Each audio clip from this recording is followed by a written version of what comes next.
नमस्कार धनु राशि वालों, अगर आप चाहते हैं रोजाना सटीक राशिफल, पंचांग और उपाय तो अभी हमारे चैनल को सब्सक्राइब करें, वीडियो को लाइक करें और अपने परिवार व दोस्तों के साथ शेयर करना बिल्कुल ना भूलें। आपका एक सब्सक्राइब मेरे लिए बहुत मायने रखता है। बात करते हैं 14 अगस्त आपके राशिफल की और जानेंगे ग्रहों का प्रभाव। धनु राशि वाले देखें तो सबसे पहले बात करते हैं दूसरे भाव की, जहाँ राहु है।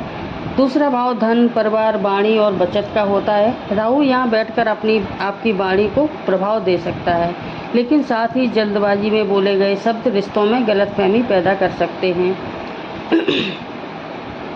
बोलने से पहले सोचिए, पैसा लगाने से पहले जांचिए, ये आपका मूल मंत्र रहेगा। अब बात करते हैं चौथे भाव की। धनु राशि से चौथे भाव में शनि का प्रभाव बन रहा है। चौथा भाव घर, माता, वाहन, संपत्ति, सुख सुविधाओं और मानसिक शांति का होता है। शनि यहाँ पर आपको जिम्मेदार बना रहा है। कुछ लोगों का घर परिवार से जुड़ी जिम्मेदारियाँ बढ़ सकती हैं और मकान, प्रॉपर्टी, वाहन, घर से जुड़े किसी महत्वपूर्ण काम में देरी हो सकती है। लेकिन शनि का नियम है, देर हो सकती है लेकिन मेहनत बेकार नहीं जाती।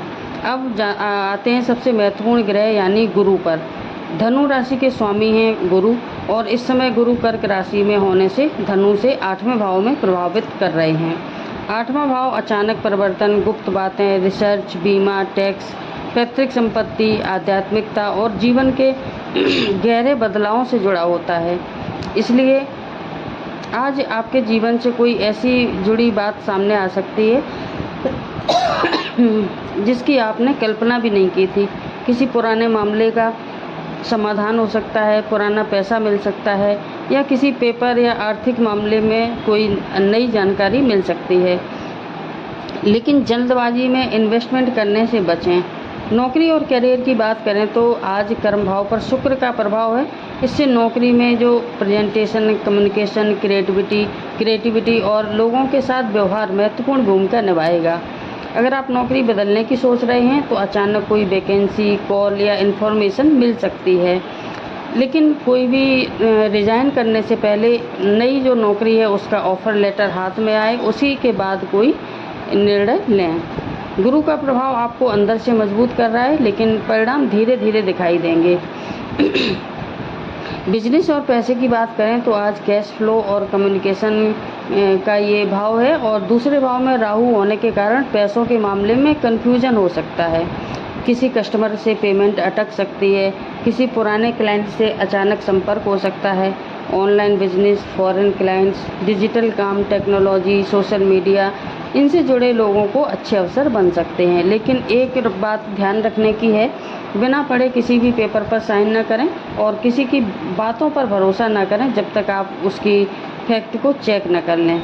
विद्यार्थियों की बात करें तो मन में एक साथ कई आइडियाज़ चल सकते हैं। आप पढ़ाई शुरू करेंगे लेकिन मोबाइल, सोशल मीडिया, दूसरी चीज़ें आपका ध्यान भटका सकती हैं। लेकिन अच्छी बात यह है कि research based subject, competitive exam, higher studies, technological subject, इनकी गहराई से पढ़ने वाले विद्यार्थियों को फ़ायदा हो सकता है। कम समय पढ़ें लेकिन पूरी कंसंट्रेशन के साथ पढ़ें। विदेश जाने का योग बना हुआ है। धनु राशि से 8वें भाव में गुरु और केतु का प्रभाव है। 12वें भाव से जुड़े संकेतों का संबंध विदेश, दूर स्थान और जीवन में बड़े बदलाव को जोड़कर देखा जाता है।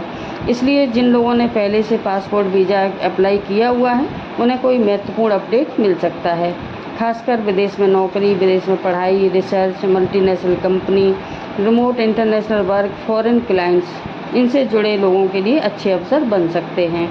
परिवार और रिश्तों की बात करें तो दूसरे भाव में राहु परिवार में कम्युनिकेशन को प्रभावित कर सकता है। छोटी बात बड़ी बन सकती है, विशेषकर परिवार में पैसों या किसी पुराने निर्णय को लेकर मतभेद हो सकता है। लेकिन एक बात ध्यान रखें, सही बात सही तरीके से बोलने पर, गलत तरीके से बोलने पर समस्या पैदा कर सकती है। जो लोग विवाहित हैं उन्हें पार्टनर के साथ फाइनेंशियल प्लानिंग खुलकर बातचीत करनी चाहिए। अविवाहित लोगों को किसी पुराने संपर्क से बातचीत शुरू हो सकती है। घर, संपत्ति और वाहन की बात करें तो आज घर खरीदे